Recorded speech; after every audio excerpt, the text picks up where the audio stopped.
आप देखिए हालत क्या है। कल अगर बर्फ पड़ेगी यहाँ पे तो गाड़ी कैसे चलेगी। बिल्कुल फेलियर है, एडमिनिस्ट्रेशन का भी फेलियर दिख रहा है। आज मैं खुल के बोलूंगा कि एडमिनिस्ट्रेशन का फेलियर है। डीसी साहब को भी देखना चाहिए। एडमिनिस्ट्रेशन कुछ करता नहीं, वो अपने बैठे है खाली स्टेडियम में, डोडा घूमता है खाली उधर। पडियार साहब मेरे ख्याल में आए नहीं होंगे उसके बाद ना यहाँ। हर दिन चलते हैं इलेक्शन मुझे दिखे नहीं तो शायद वो नहीं आए होंगे देसा इलेक्शन के बाद। तो जब नेक्स्ट टाइम वोट की जरूरत होगी तो वो आ जाएंगे। हम डोडा की देसा रोड पे मौजूद है, जहाँ पे अगर आप रोडों की हालत देखेंगे तो आप भी चौंक जाएंगे। ये पीछे आप देख सकते हैं किस तरह के गड्ढे बने हुए हैं और इलेक्शन के दौरान सरकार के द्वारा वादे किए गए वो कहीं ना कहीं इन नालियों से बहते हुए दिखाई दे रहे हैं। मेरे पीछे आप देख सकते हैं गाड़ी रुकी हुई है, काफ़ी सारे लोग यहाँ पर हैं जिन लोगों को बहुत ज़्यादा मुश्किलात इस सड़क से चलने को होती है। लोग भी मौजूद हैं, इनसे बातचीत करते हैं क्या कुछ कहना चाहेंगे इस रोड के हवाले से। और ख़ास करके जो यहाँ के लोगों के द्वारा चुने गए नुमाइंदे शक्तिराज पडियार जी हैं, जो इलेक्शन के दौरान सड़क भी बना लेते हैं, पानी भी लोगों तक पहुँचाते हैं, सारी चीज़ें हर वादा इलेक्शन के दौरान हो जाता है। लेकिन उसके बाद 5 सालों में कोई भी एक ऐसा सिंगल काम जो यहाँ के लोगों के लिए किया गया हो। आपका नाम जानना चाहेंगे? मेरा नाम मोहम्मद अयूब है जी। क्या कहना चाहेंगे आप रोजमर्रा की जिंदगी में इस रोड के ऊपर चलते हैं और आपको चलने में कितनी दिक्कतों का सामना करना पड़ता है? आप खुद ही देख सकते हो, आज आपका टूर हुआ है यहाँ पे, आप देख सकते हो कि रोड की कितनी खस्ता हालत है।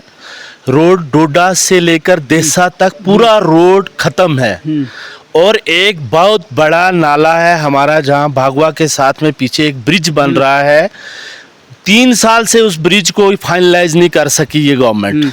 ये एमएलए है मानूं मैं या गवर्नमेंट मानूं मैं या सब कुछ मैं इसी में रखता हूँ कि वो फाइनलाइज नहीं कर सके। और हमारा जो पैच था, जो ये रिपेयर का काम होता है, इसमें टेंडर हो जाते हैं कि आपको पहले से ही एक क्लियर किया जाता है कि आप 1 साल का टेंडर लेके इस रोड की मरम्मत आप करोगे।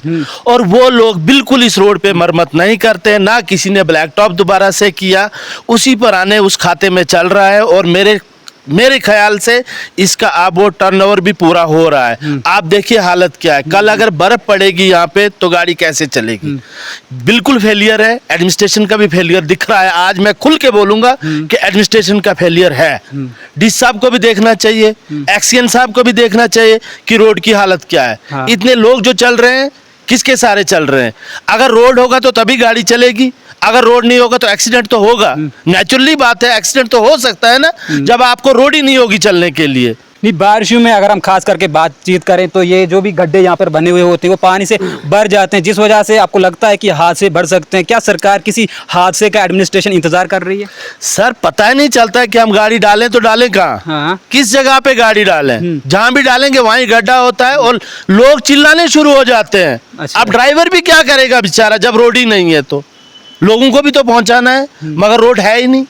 इस फेलियर का जिम्मेदार आप किसको मानते हैं? मैं एडमिनिस्ट्रेशन को मानता हूँ। आज की डेट में मैं PMGSY को तो मैं बोलता हूँ कि उसका पूरा फेलियर है। हाँ। और अगर कुछ भी होगा तो जिम्मेदार वही है। नहीं, यहाँ के चुने हुए नुमाइंदे जो हर बार कहते हैं हमने सड़क बना ली, हर इलाके को सड़क से जोड़ लिया, सारी चीज़ें कर ली, तो यहाँ पे कुछ हमें दिखाई क्यों नहीं दे रहा ज़मीन पर? शायद पडियार साहब मेरे ख्याल में आए नहीं होंगे उसके बाद ना यहाँ। हर दिन चलते हैं इलेक्शन मुझे दिखे नहीं तो शायद वो नहीं आए होंगे देसा इलेक्शन के बाद। तो जब नेक्स्ट टाइम वोट की जरूरत होगी तो वो आ जाएंगे। VIP जब आएंगे तो रोड तो बन जाती है, वो अब तब बन जाती है। हाँ। कहाँ से नहीं बनेगी, नहीं काम ही नहीं कर रहे हैं, कर रहे नहीं क्या मतलब जो वादे हुए थे आप लोगों के साथ वाकई उन चीजों के ऊपर कोई काम हुआ है? झूठे वादे, कुछ नहीं दिया इन्होंने। ये कुछ नहीं देते हैं, खाली बोलते हैं। वोट के टाइम आएंगे बस, तभी वोट के टाइम वोट मांगने। बाकी देखो रोड सामने पड़ी है, सामने सब कुछ दिख रहा है। एडमिनिस्ट्रेशन कुछ करता नहीं, वो अपने बैठे है खाली स्टेडियम में, डोडा घूमता है खाली। वो खाली स्टेडियम में घूमता है डोडा सलदार, बाकी कुछ नहीं। देखना नहीं है, लोगों के हालात का जायजा नहीं लेना है कि लोग इस वक्त किस दौर से गुजर रहे हैं। रोड से कोई मतलब नहीं। कई सालों से हम देख रहे हैं इस रोड की हालत जैसी थी वैसी है। हम रोज आते रहते हैं इधर, थाने में काम होता हमें, कभी नहीं।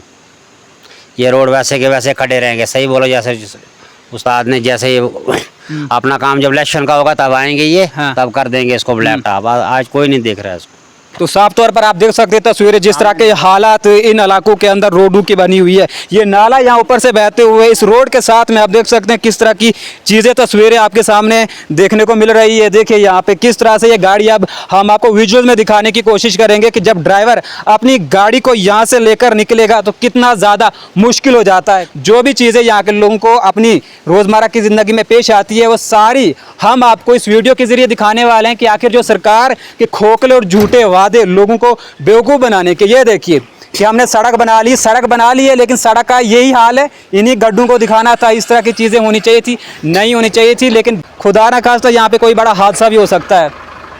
तो कैमरामैन आपको दिखाएगा, ये देखिए किस तरह से गाड़ी, अब ये ड्राइवर यहाँ से निकालेगा, अगर गाड़ी का ये टायर यहाँ थोड़ा सा भी स्लिप करके बाहर निकल जाता है तो ये देखिए कितना मुश्किल हो जाता है यहाँ से गाड़ी को ऊपर लेकर जाने में।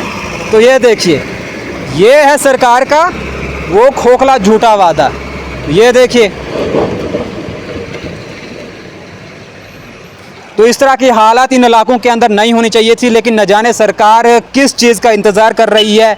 क्या यहाँ पे कोई बड़ा हादसा होगा तभी सरकार जागेगी और कोई काम करेगी।